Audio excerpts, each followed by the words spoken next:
we have a lot of people that have asked us, what is this'll do? What's this'll do mean? Where did this'll do come from? Farm history. How do we become where we are today? Yeah. Pretty much. And that's probably a multi podcast in itself because there's a lot of history, but I thought maybe we would just talk. We're not going to go all the way back today, but we'll go back a little bit. So I wish I had coined the phrase "this'll do," but I actually didn't.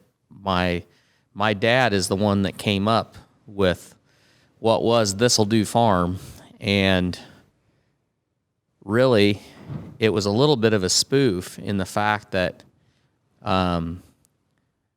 he only had 160 acres here, and at the time that he bought his brother and his sister out, when he came home and started farming, it was in 1949, and he had a 1/3 interest in 160 acres. And even then, that wasn't very much. And Doesn't sound very promising.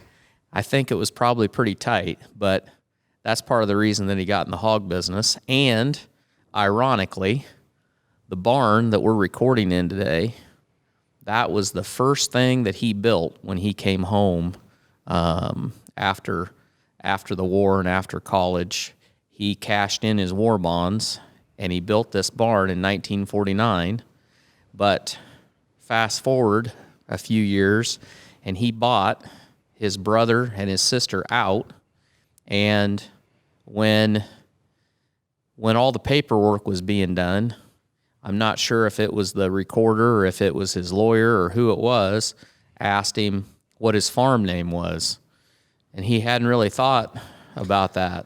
This story it's just mind blowing because it's like, for me, I'd probably already have the farm name, made up in my head and planned everything out. But you're so much like him, I think, in that way, that you would have just been like, oh, just show up to the meeting and just not have a name already planned out.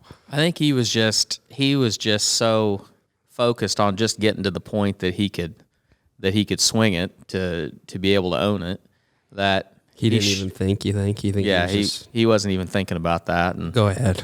Anyway, they asked him, what's your farm name? And he looked at my mother, and they both kind of looked at each other, and he said, this'll do, I guess. He goes, yeah, this'll do. And he said at the time, some may be better, but this'll do. And so that's what stuck. And that kind of just was the unwritten name of the farm forever. And that was kind of my dad's motto.